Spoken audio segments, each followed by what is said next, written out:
Price லார்டுங்க. இன்னைக்கு வந்து Lent start ஆயிட்டு, தபசு காலம் ஸ்டார்ட் ஆயிட்டு, நெறைய பேர் வந்து நெறைய தீர்மானம் எடுத்திருப்பாங்க. இப்ப பார்த்தீங்கன்னா, மீன் சாப்பிட மாட்டாங்க, மட்டன் சாப்பிட மாட்டாங்க. லேடீஸ் பார்த்தீங்கன்னா, இப்ப தலையில பூ வைக்க மாட்டாங்க. எந்த விதமான ஒரு அலங்கரிப்பு பண்ண மாட்டாங்க. ஜென்ட்ஸ் பார்த்தீங்கன்னா, தண்ணி அடிக்க மாட்டாங்க நெறைய பேர். நெறைய பேர் தம்பாக்கு, சிகரெட்டு, தாடிலாம் இது சேவ் பண்ண மாட்டாங்க. அப்படின்னு நெறைய பேர் வந்து நெறைய வச்சிருப்பாங்க. ஆனா, யாரெல்லாம் இந்த மாரி தீர்மானம் பண்ணீங்களோ, அவங்க மட்டும் கமெண்ட் பண்ணுங்க. இது ஒரு டிஃப்ரெண்டான தீர்மானம்.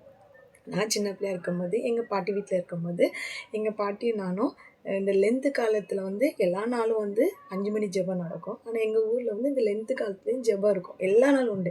ஆனா, இந்த ஜெபம் கொஞ்சம் டிஃப்ரென்ஸா இருக்கும். ஆனா, எல்லாரும் என்ன செய்வாங்க, இந்த 5 மணி ஜெபத்துக்கு போவோன்னுட்டு நான் தீர்மானம் பண்ணி போவேன் எங்க பாட்டி கூட. நான், எங்க பாட்டி, இன்னொரு பாட்டி அப்படி நாங்க 3 பேரும் போவோம். போயிட்டு வரும்போது நல்லாயிருக்கும். அதுக்கப்புறவு எங்க கொஞ்சம் பெரிய பெரிய பொண்ணாயினோம். அப்புறம் எனக்கு கல்யாணம் முடிஞ்சு என் குழந்த இருக்கும்போது, நானும் என் தங்கச்சியும் 2 பேரும் எழும்பி நாங்க கிளம்பிப்போம். அந்த 5 மணி ஜெபத்துக்கு போறதுக்கு நாங்க 4:30க்கே எழும்பி கிளம்புவோம்.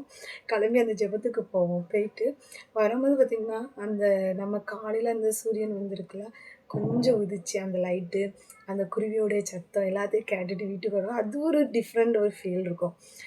இப்படி யாராவது நான் சர்ச்சுக்கு போவேன் அப்படின்னுட்டு யாரு தீர்மானம் பண்ணீங்கன்னா, அவங்க கமெண்ட் பண்ணுங்க. என்ன மாரிலாம் யாரெல்லாம் தீர்மானம் பண்ணியிருக்காங்கன்னு பார்ப்போம். இப்போ நான் வந்து இங்க பாம்பேல இருக்கிறோம். இங்கேயும் இருக்குது. இங்கேயும் 5 மணிக்கு ப்ரேயர் இருக்குது. ஆனா இங்க நான் போகல. ஏன்னா நைட்டு போவது கொஞ்சம் கஷ்டம். அதனால போகல. ஆனா நான் இப்போ வந்து என்னுடைய சின்ன வயசு அந்த இத வந்து நான் ஞாபகப்படுத்துறேன். யாருக்காவது இப்படியும் அனுபவம் இருந்தா அவங்க சொல்லுங்க. எங்க ஊர்ல இப்பவும் அந்த சர்ச் இருக்கு. இப்பவும் நடந்துட்டு இருக்குது.